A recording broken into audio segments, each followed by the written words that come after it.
ಮಾಮ ಕೂತಿರೋ ಜಾಗದಲ್ಲೇ ತಿಂದಾಗ್ತದೆ. ಹುಳಿ ಐತೆ ನನಗೆ. Hi friends, welcome back to my channel. ಎಲ್ಲರೂ ಹೇಗಿದ್ದೀರಾ? ಐ ಹೋಪ್ ನೀವೆಲ್ಲರೂ ಚೆನ್ನಾಗಿದ್ದೀರಾ ಅಂತ ತಿಳ್ಕೊಳ್ತೀನಿ. ಇವತ್ತು ನಾನು ನಮ್ಮ ಇಡೀ ಫ್ಯಾಮಿಲಿನೇ ಬಂದಿರೋದು ಶಶಿ ಅಣ್ಣವ್ರ ಹೊಲ್ದ ಹತ್ರ. ಮನೆ ಹತ್ರ ಇದ್ದು ಬೇಜಾರಾಗ್ತಾ ಇತ್ತು. ಸೊ ಇಲ್ಲಿ ಹೊಲ್ದ ಹತ್ರ ಎಳ್ನೀರು ಕುಡಿಯೋಣ ಅಂತ ಅಂದ್ಬಿಟ್ಟು ಬಂದ್ವಿ. ಶೆಕೆಯಲ್ಲಿ ಮನೇಲಿ ಇದ್ದಂತೂ ಸಿಕ್ಕಾಪಟ್ಟೆ ಬೇಜಾರಾಗ್ತಾ ಇರ್ತದೆ. ಇಲ್ಲಿ ನೋಡ್ರಿ ಎಷ್ಟು ತಣ್ಣಗೆ ಗಾಳಿ ಬೀಸ್ತೈತೆ ಅಂದರೆ ಹೊಲಗಳಿರೋರಿಗೆ ಸ್ವರ್ಗ. ಹೊಲ್ದ ಹತ್ರ ಇದ್ರೆ ಎಷ್ಟು ಚೆನ್ನಾಗಿ ಲೈಫ್ ಎಂಜಾಯ್ ಮಾಡ್ಬೋದು ಗೊತ್ತಾ. ಇದಕ್ಕೆ ಮುಂಚೆ ಎಲ್ಲ ನಾನು ಬಂದಿದ್ದಾಗ ಇಲ್ಲಿಗೆ ಬರೀ ಟೊಮೊಟೊ ಗಿಡಕ್ಕೆ ದಾರ ಕಟ್ತಾ ಇದ್ರು. ಬಟ್ ಇವಾಗ ಆಲ್ರೆಡಿ ಟೊಮೊಟೊ ಎಲ್ಲ ಮಾರ್ಕೆಟ್ಗೆ ಹೋಗೋ ರೇಂಜಿಗೆ ಬಂದಿದೆ. ಟೊಮೊಟೊ ಎಲ್ಲ ಚೆನ್ನಾಗಿ ಬಿಡ್ತಾ ಇದೆ. ನೋಡಿ, ಕಾಯೆಲ್ಲ ಆಲ್ರೆಡಿ ಈ ಥರ ಒಂದು ಕಲರ್ಗೆ ಬಂದಿದೆ. ಈ ಕಡೆ ಎಲ್ಲ ಮುಗಿಸೋಷ್ಟೊತ್ತಿಗೆ ನೆಕ್ಸ್ಟ್ ಬೇರೆ ಕಡೆ ಕೂಡ ಹಾಕಿದ್ದಾರೆ. ಅಂದರೆ ಆ ಕಡೆ ಆಗುವಷ್ಟೊತ್ತಿಗೆ ಈ ಕಡೆ ಎಲ್ಲ ಟೊಮೊಟೊ ಬರಲಿ ಅಂತ ಹೇಳಿ ನಾನು, ನನ್ನ ತಮ್ಮ, ನಮ್ಮ ಮನೆಯವರೆಲ್ಲ ಮೊದಲೇ ಹೋಗಿದ್ವಿ. ಅದಾದಮೇಲೆ ನಮ್ಮ ಅತ್ತಿಗೆ, ನನ್ನ ಮಕ್ಕಳು ಎಲ್ಲ ಬಂದರು. ಅವ್ರು ಬಂದಮೇಲೆ ನಮ್ಮ ವಿಜ್ಜುಗೆ ಪೆಟ್ಸ್ ಅಂದರೆ ತುಂಬ ಇಷ್ಟ. ಅಂದರೆ ನಾಯಿ ಆಗಿರಬಹುದು, ಬೆಕ್ಕಾಗಿರ್ಬೋದು, ಹಾಗೆ ಹಸು ಮರಿ, ಕುರಿ ಮರಿ, ಮೇಕೆ ಮರಿ ಇವೆಲ್ಲ ತುಂಬ ಇಷ್ಟಪಡ್ತಾನೆ ಅವನು. ಆ ಹಸು ಮರಿ ನೋಡ್ಬಿಟ್ಟು ಅದ್ರ ಹತ್ರ ಹೋಗ್ಬೇಕು ಅಂತ ಅವ್ನಿಗೆ ಆಸೆ. ಬಟ್ ಆದರೆ ತುಂಬ ಹೆದರ್ಕೊಳ್ತಾ ಇದ್ದ. ಫಸ್ಟ್ ಟೈಮ್ ಮುಟ್ಕೊಳಕ್ಕೆ ಮಾತ್ರನೇ ಅವನ ಹತ್ರ ಎಲ್ಲ ಹೆದರ್ಕೊಳ್ಳೋದು. ಚೆನ್ನಾಗೇನಾದರೂ ಅಭ್ಯಾಸ ಆಗೋದ್ರೆ ಬಿಡೋದೇ ಇಲ್ಲ.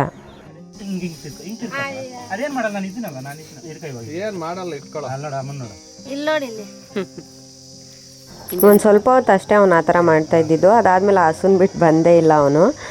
ಹಸುಗೆ ಮೇವೆಲ್ಲ ಕಿತ್ಕೊಂಬಂದು ಹಾಕೋದು, ನೀರು ಕುಡಿಸೋದು, ಆ ಥರ ಎಲ್ಲ ಮಾಡ್ಕೊಂಡು ಹಸು ಹತ್ರನೇ ಇದ್ದ.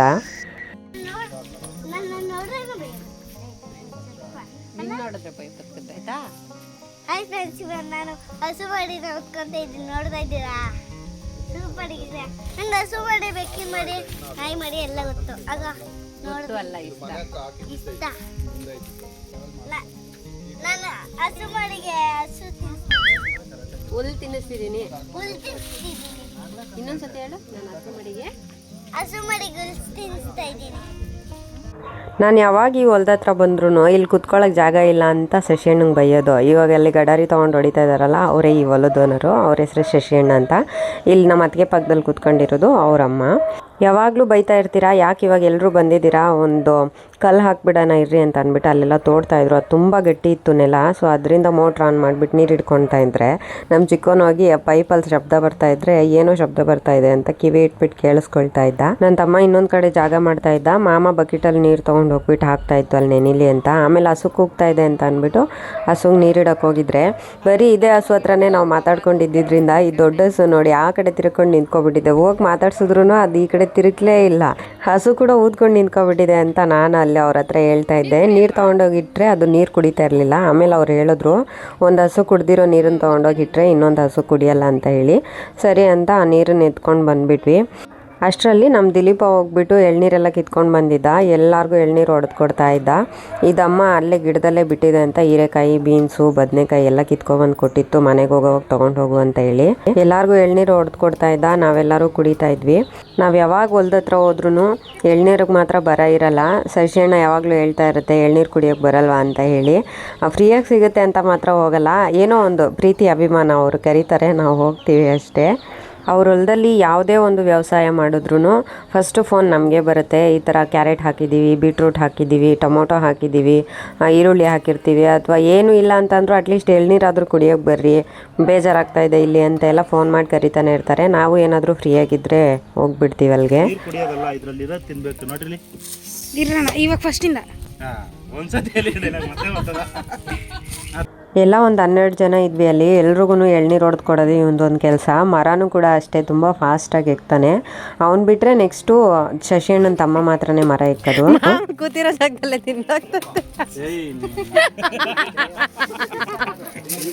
ನೆಕ್ಸ್ಟು ಎಳ್ನೀರೆಲ್ಲ ಕುಡಿದ್ಬಿಟ್ಟು ನೀರು ಹಾಕಿದ್ರಲ್ವ, ಆ ಗುಂಡಿ ಎಲ್ಲ ತುಂಬ ಚೆನ್ನಾಗಿ ನೆಂದ್ಕೊಂಡಿತ್ತು. ಅಲ್ಲಿ ಮತ್ತೆ ಬಂದುಬಿಟ್ಟು ಎಲ್ಲ ಗುಂಡಿ ಎಲ್ಲ ಎತ್ತಿ ಕಲ್ಲೆಲ್ಲ ಇಡೋದಕ್ಕೆ ಸ್ಟಾರ್ಟ್ ಮಾಡಿಕೊಂಡ್ರು. ಅಲ್ಲೇ ಇದ್ವು ಕಲ್ಲುಗಳು ಕೂಡ. ತುಂಬ ವರ್ಷಗಳಿಂದನೇ ಆ ಕಲ್ಲುಗಳಲ್ಲಿ ಇದೆಯಂತೆ. ಬಟ್ ಅವ್ರು ಹಂಗೆ ಹಾಕ್ಕೊಂಡಿರಲಿಲ್ಲ ಅಷ್ಟೇ. ಅವ್ರು ಅದೆಲ್ಲ ರೆಡಿ ಮಾಡ್ಕೊಳ್ಳೋ ಅಷ್ಟೊತ್ತಿಗೆ ನಮಗೆ ಟೊಮೊಟೊ ಕಿತ್ಕೊ ಹೋಗ್ರಿ ಅಂತಂದರು. ಸೊ ನಾವು ಟೊಮೊಟೊ ಕಿತ್ಕೊಳ್ಳೋಣ ಅಂತ ಹೋದ್ವಿ. ಟೊಮೊಟೊ ಕೀಳೋವಾಗ ಅದು ತೋಟ ಏನೋ ಬರ್ದಿದ್ದಂಗೆ ಕಿತ್ಕೋಬೇಕಂತೆ. ನನಗೆ ಅಭ್ಯಾಸ ಇಲ್ಲ ಅಲ್ವಾ, ನಾನು ತೋಟ ಸಮೇತ ಕಿತ್ಕೊಳ್ತಾ ಇದ್ದೆ. ಇನ್ನು ನಮ್ಮ ಚಿಕ್ಕವನು ಬಂದು ಸಿಕ್ಕಿ ಟೊಮೊಟೊ ಎಲ್ಲ ಕಿತ್ಕೊಳ್ಳೋದು ಅಲ್ಲಿ ಬಿಸಾಕೋದು, ಅಲ್ಲಿ ಬಿಸಾಕೋದು ಮಾಡ್ತಾ ಇದ್ದ.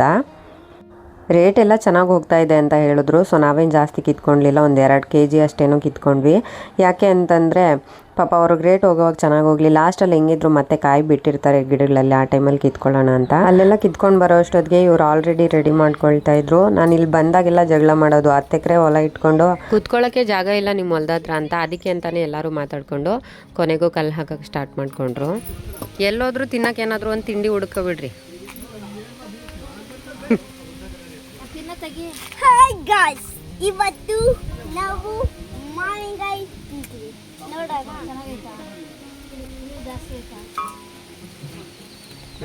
ಹೆಂಗಿದೆ? ನಾನು ಇನ್ನೂ ತಿಂದಿಲ್ಲ. ತಿಂದು ನೋಡ್ಬಿಟ್ಟು ಹೇಳಿ ಹೆಂಗಿದೆ.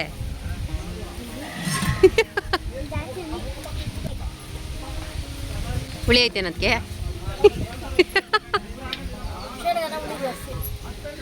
ಹಂಗೂ ಹಿಂಗೂ ಕಷ್ಟಪಟ್ಬಿಟ್ಟು ಫೈನಲ್ ಆಗಿ ಕಲ್ಲು ರೆಡಿ ಮಾಡಿಬಿಟ್ರು. ಆ ಕಲ್ಲು ಮೇಲೆ ತುಂಬಾ ಮಣ್ಣಿತ್ತು. ಸೊ ನಾನು ನೀರು ಹಾಕ್ಬಿಟ್ಟು ತೊಳೆಯೋಣ ಅಂತ ಹಾಕ್ಬಿಟ್ಟು ತೊಳಿತಾ ಇದ್ದರೆ ಮಾಮನು ಶಶಿಯಣ್ಣ ಇಬ್ಬರು ಸೇರ್ಕೊಂಡು ಐಡಿಯಾ ಮಾಡಿ ಅದೇನೋ ಗಿಡಗಳಿಗೆ ಔಷಧಿ ಹೊಡಿತಾರಲ್ಲ ಆ ಡಬ್ಬನೋ ಏನೋ ಅದು ತಗೊಂಡು ಬಂದು ಅದರಿಂದ ಕ್ಲೀನ್ ಮಾಡಿದ್ರು. ನಾನು ತೊಳಿಬೇಕು ಅಂದಿದ್ರೆ ಸುಮಾರು ಒಂದು 3-4 ಬಿಂದಿಗೆ ನೀರಾದರೂ ಹಾಕ್ಬೇಕಾಗಿತ್ತಲ್ಲಿ. ಬಟ್ ಆ ಒಂದು ಡ್ರಮ್ಮಲ್ಲಿ ಹಾಕೊಂಡು ಅವರು ಇದು ಮಾಡಿದ್ರಿಂದ ಒಂದೇ ಒಂದು ಬಿಂದಿಗೆ ನೀರಲ್ಲಿ ಎಷ್ಟು ನೀಟಾಗಿ ವಾಶ್ ಆಗೋಗ್ಬಿಡ್ತು. ಅದಕ್ಕೆ ಹೇಳೋದು, ಕಷ್ಟಪಟ್ಟು ಕೆಲಸ ಮಾಡೋದಲ್ಲ, ತಲೆ ಉಪಯೋಗಿಸ್ಬಿಟ್ಟು ಕೆಲಸ ಮಾಡಿದ್ರೆ ಕಷ್ಟಪಟ್ಟು ಮಾಡೋ ಕೆಲಸ ತಪ್ಪುತ್ತೆ. ಫುಲ್ಲು ನೀಟಾಗಿ ಅವ್ರು ಕ್ಲೀನ್ ಮಾಡಿಬಿಟ್ರು. ನಾನು ಪಾರ್ಕೆ ತೊಗೊಂಡೋಗ್ಬಿಟ್ಟು ಸೈಡ್ಗೆ ಹಾಕ್ಬಿಟ್ಟು ನೀಟಾಗಿ ಒಂದು ಬಟ್ಟೆ ತೊಗೊಂಡು ಒರೆಸ್ಬಿಟ್ಟೆ. ನೀಟಾಗಿ ಕ್ಲೀನ್ ಆಯಿತು. ಅಲ್ಲಿ ಎಲ್ಲರೂ ಕೇಳ್ತಾಯಿದ್ರು, ಇಷ್ಟು ವರ್ಷದಿಂದ ಇಲ್ಲಿ ಆ ಕಲ್ಲುಗಳು ಬಿದ್ದಿದ್ವು, ಯಾರು ಎತ್ತಿ ನಿಲ್ಲಿಸಿರ್ಲಿಲ್ಲ, ಇವಾಗ ಯಾರ ಐಡಿಯಾ ಇದು ಅಂತ ಹೇಳಿ ನಾನು ಹೇಳ್ತಾಯಿದ್ದೆ, ಇದು ನನ್ನ ಐಡಿಯಾ, ನಾನು ಹೇಳಿದ್ದಕ್ಕೆ ಕಲ್ಲು ಹಾಕಿರೋದು ಅಂತ. ನೀಟಾಗಿ ಒರೆಸಿದ ಮೇಲೆ ಸ್ವಲ್ಪ ಒಣಗಿತ್ತಲ್ವ, ಸೊ ಮಕ್ಕಳು ಹೋಗ್ಬಿಟ್ಟು ಅಲ್ಲಿ ಕೂತ್ಕೊಂಡು ಆಟ ಆಡ್ಕೊಳ್ತಾ ಇದ್ರು. ಅವರು ಅಷ್ಟೇ ಎಲ್ಲರೂ ಕೂತ್ಕೊಂಡು, ಅಪ್ಪ ಇವಾಗ ಒಂಥರ ತಂಪಾಗಿದೆ, ಈ ಜಾಗದಲ್ಲಿ ಬಿಸಿಲೇ ಬೀಳಲ್ಲ, ಸೊ ಅದರಿಂದ ಅದೇ ಜಾಗದಲ್ಲೇ ಕಲ್ಲು ಹಾಕಿದ್ದು. ಅಲ್ಲೆಲ್ಲ ಮುಗಿಸ್ಕೊಂಡು ನಾವು ಬಂದಿದ್ದು ಮನೆಗೆ ಗ್ರಾಸರೀಸ್ ತೊಗೊಳ್ಬೇಕು ಅಂತ ಹೇಳಿ. ನಾವು ಯಾವಾಗಲೂ ಇದೇ ಅಂಗಡಿಲೇ ಗ್ರಾಸರೀಸ್ ತೊಗೊಳ್ಳೋದು. ಇಲ್ಲಿಗೆ ಬಂದಮೇಲೆ ಈ ಅಂಗಡಿಲಿ ಸೀನಣ್ಣ ಮತ್ತು ನರೇಶಣ್ಣ ಅಂತ ಇಬ್ಬರು ಇರ್ತಾರೆ. ಅವರಿಬ್ಬರು ಅಷ್ಟೇ ನನ್ನ ಹತ್ರ ಜಗಳ ಮಾಡ್ತಾಯಿದ್ರು, ನೀನು ಯೂಟ್ಯೂಬ್ ವೀಡಿಯೋಸ್ ಎಲ್ಲ ಮಾಡ್ತೀಯಾ, ನಮ್ಮನ್ನು ಒಂದಿನಕ್ಕೂ ತೋರಿಸ್ಲಿಲ್ಲ ಅಂತ. ಇವಣ್ಣನ ಹೆಸರು ಸೀನಾ ಅಂತ ಹೇಳಿ, ಇವರು RCB ಫ್ಯಾನ್. ಮ್ಯಾಚ್ ಏನಾದರೂ ಸ್ಟಾರ್ಟ್ ಆಯಿತು ಅಂತ ಹೇಳಿದ್ರೆ ಆ ಜರ್ಸಿ ಮ್ಯಾಚ್ ಮುಗ್ದೋಗೋವರೆಗೂ ಹಾಕೊಂಡೇ ಓಡಾಡ್ತಾ ಇರ್ತಾರೆ. ಇವ್ರ ಜೊತೆ ನರೇಶಣ್ಣ ಅಂತಿದ್ದಾರೆ, ಅವಣ್ಣ ಎಲ್ಗೋ ಹೋಗ್ಬಿಟ್ರು ಏನೋ ತೊಗೊಬರ್ಬೇಕು ಅಂತ, ಅವ್ರು ಎಷ್ಟೊತ್ತಾದರೂ ಬರಲೇ ಇಲ್ಲ. ನಾವು ಈ ಅಂಗಡಿಗೆ ಯಾವಾಗ ಹೋದ್ರೂ ನಾವು ಯಾವತ್ತೂ ಹೊರಗಡೆ ನಿಂತ್ಕೊಂಡು ಏನೂ ತೊಗೊಳ್ಳಲ್ಲ. ನಮ್ಗೆ ಏನು ಬೇಕೋ ಅವೆಲ್ಲ ಒಳಗಡೆನೇ ಹೋಗಿ ನಾವು ತೊಗೊಳ್ಬೋದು. ಅಂಕಲ್ ನಮ್ಮನ್ನು ಅಷ್ಟು ಫ್ರೀಯಾಗಿ ಬಿಟ್ಬಿಟ್ಟಿರ್ತಾರೆ. ತುಂಬ ಭಾರ ಇತ್ತದು, ಸೊ ನನ್ನ ಕೈಲಿ ಎತ್ತಕ್ಕಾಗಲಿಲ್ಲ ಅಂತ ಅಂದ್ಬಿಟ್ಟು ನನ್ನ ತಮ್ಮ ತೊಗೊಂಬಂದ್ಬಿಟ್ಟು ಗಾಡಿಗೆ ಹಾಕ್ದ. ಐ ಹೋಪ್ ಇವತ್ತಿನ ವಿಡಿಯೋ ನಿಮಗೆ ಇಷ್ಟ ಆಗಿರುತ್ತೆ ಅನ್ಕೊಳ್ತೀನಿ. ಇಷ್ಟ ಆಗಿದ್ರೆ ಲೈಕ್ ಮಾಡಿ, ಕಮೆಂಟ್ ಮಾಡಿ, ಶೇರ್ ಮಾಡಿ. ನನ್ನ ಚಾನಲ್ನ ಇನ್ನೂ ಯಾರು ಸಬ್ಸ್ಕ್ರೈಬ್ ಮಾಡ್ಕೊಳ್ದೆ ನೋಡ್ತಾ ಇದ್ದೀರಾ ಅಂದರೆ ಪ್ಲೀಸ್ ಸಬ್ಸ್ಕ್ರೈಬ್ ಮಾಡ್ಕೊಳ್ಳಿ. ಮತ್ತೆ ಸಿಗ್ತೀನಿ ನೆಕ್ಸ್ಟ್ ವಿಡಿಯೋದಲ್ಲಿ. ಅಲ್ಲಿವರೆಗೂ thank you for watching. Bye friends.